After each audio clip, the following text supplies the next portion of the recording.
this video blog, I'm going to talk about how to handle the non-obviousness mandatory requirement to make a patent patentable. Okay, so the first thing you have to do is to search. You need to know if your invention is actually patentable, because you don't want to waste your time and resources. And it's not just me saying it, but I found a video from a patent agent giving the same advice. Now, I also found a really neat tutorial that tells you how to do patent search. So there are 4 steps that you could follow to see if your patent already exists or if it could be considered obvious.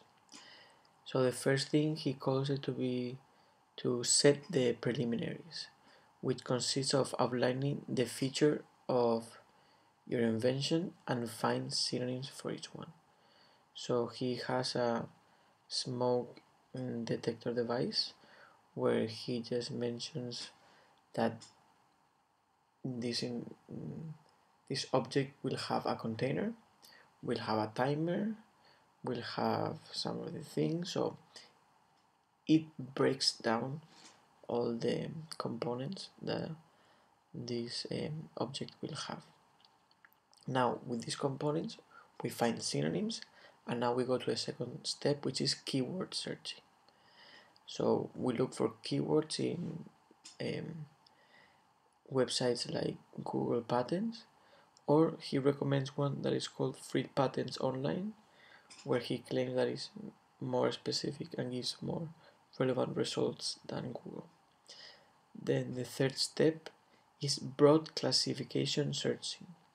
So with those keywords you found some patents, and these patents have been classified by the USPTO or by whatever office else in the world, and this classification puts such patent into a category.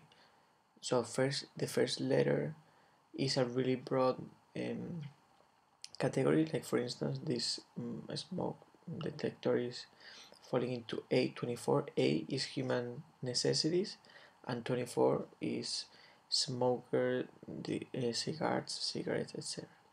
And then the fourth step is narrow classification searching, which is a category within the broad classification. Okay, and